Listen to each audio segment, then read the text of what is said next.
तर आपल्या लाडक्या YouTube चॅनलमध्ये टायगर ऑफ फिजिक्स या चॅनलमध्ये तुमचं सहर्ष स्वागत आहे।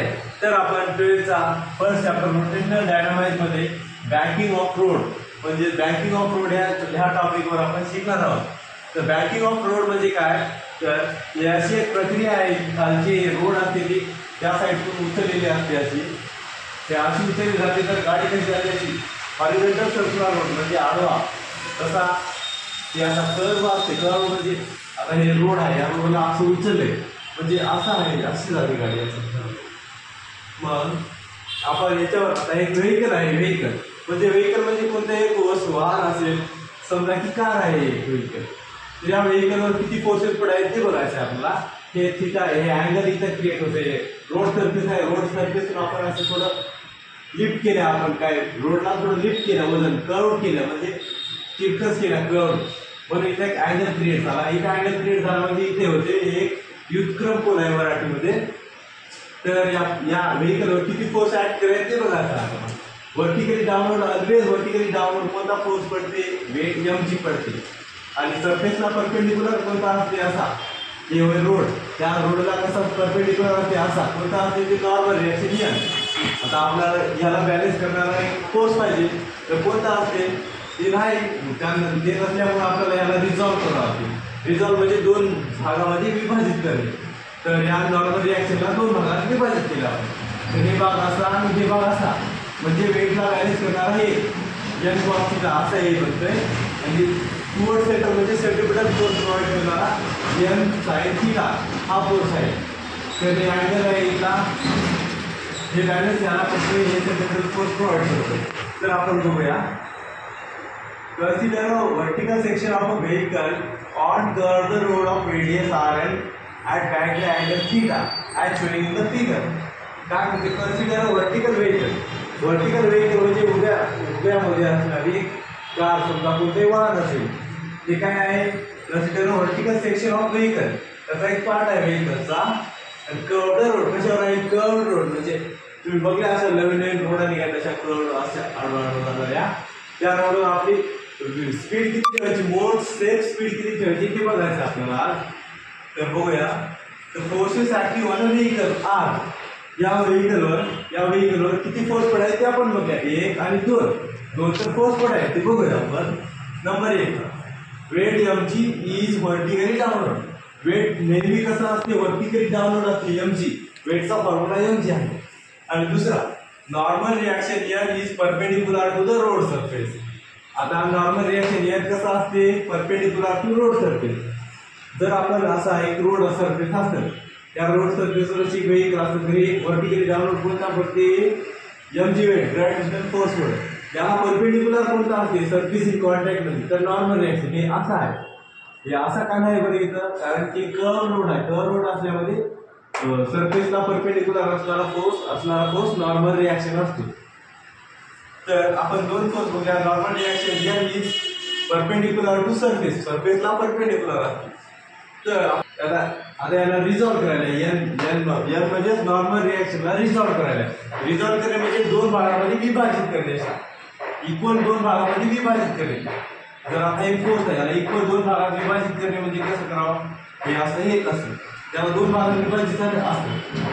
मग कोणते ते दोन भाग आहेत, n cos थीटा थिटा कसा आहे, व्हर्टिकली अपवर्ड, व्हर्टिकली म्हणजे उभं, अपवर्ड म्हणजे वरच्या डायरेक्शनमध्ये आहे। मग दुसरा n sin theta horizontally towards centre, n sin theta हे n sin थीटा आहे, हॉरिझॉन्टली म्हणजे आडवं, व्हर्टिकल म्हणजे उभं, n sin थीटा आहे हॉरिझॉन्टली म्हणजे आडवं कसं आहे, टुवर्ड्स सेंटर।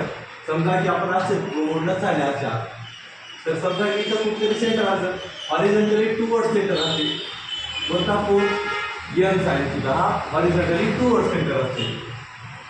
तर आपण हे दोन बघल्या, तर आपल्याला इक्वेशन तयार करावं लागते, कारण की सेफ स्पीड बघायचे आपल्याला, इक्वेशन तयार करायचं असल्यामुळे आपल्याला इथं काय करावं लागते, द कॉम्पोनंट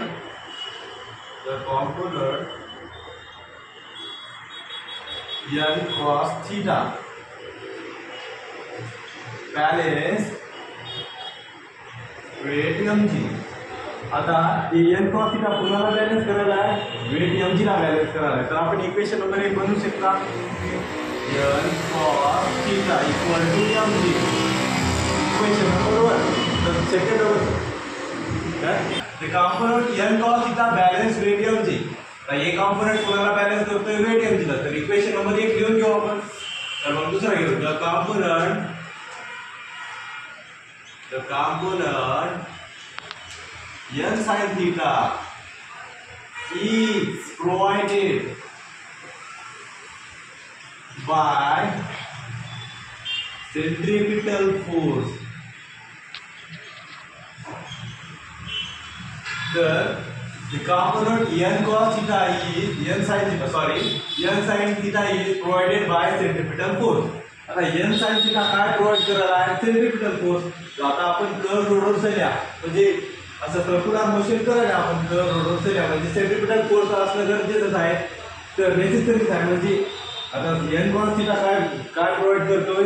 सेंट्रिपिटल फोर्स. तर आपण लिहू शकता directly n sin theta equal to mv square upon r. काय प्रोवाइड करत आहे? Centripetal force. सेंट्रिपिटल फोर्सचा फॉर्म्युला काय? mv square upon r.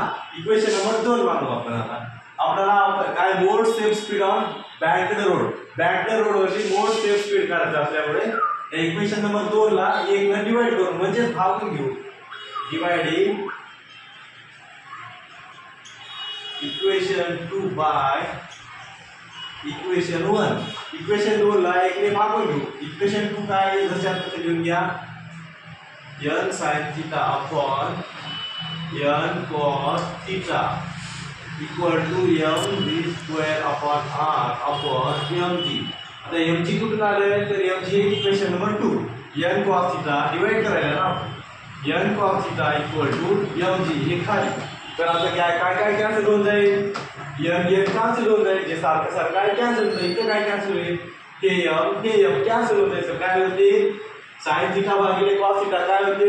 tan theta equal to v square upon हे r याच्या भागाकार काय तर भागाकाराच्या गुणाकार होते म्हणजे r च्या गुणाकार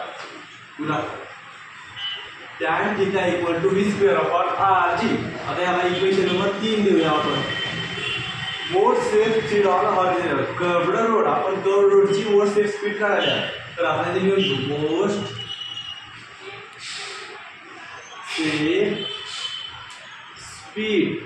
मोड step speed on curved road. तर त्याच्यावरती मोड स्टेप स्पीड काढायला म्हणजे जसं आता लिहून घ्यावं लागते tan v स्क्वेअर s का घेतल्या? s कारण स्टेप स्पीड मुळे s घेतल्या g. तर आपल्याला v ची व्हॅल्यू काढायची आहे. v म्हणजेच काय? स्पीड आहे. v ची व्हॅल्यू काढायची असल्यामुळे काय आपल्याला हे इकडे भागाकार नाही तर tan थीटाच्या पुढे ते गुणाकारामध्ये. तर v square equal to rg tan theta. तर आपल्याला v ची व्हॅल्यू काढायची आहे तर हे स्क्वेअर आहे. तर दोन्ही साइडची स्क्वेअर रूट काढावी याला स्क्वेअर हटवण्यासाठी.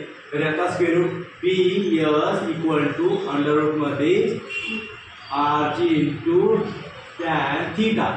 हे झाले mode step speed on curved road म्हणजेच बँक्ड रोड. तर आपल्याला अजून काय काढायला? Radius at banked angle theta. आता बँक्ड अँगल काढायला लागते आपल्याला एक्झाम मध्ये. थीटा आपल्याला थीटाची व्हॅल्यू काढायची. इक्वेशन नंबर 3 पासून घेऊ शकता आपण. At banked angle theta.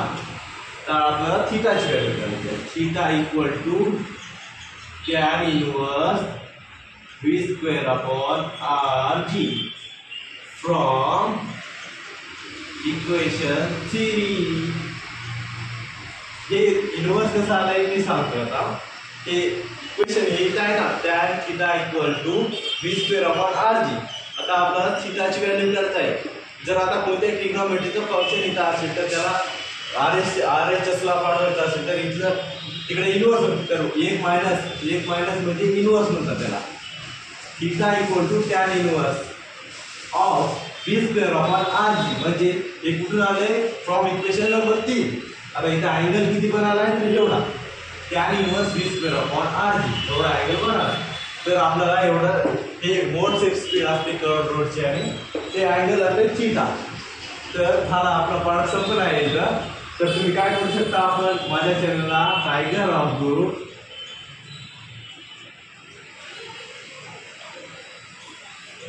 Tiger of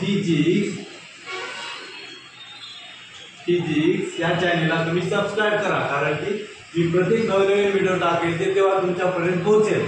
आणि जास्तीत जास्त शेअर आणि लाईक करा, कारण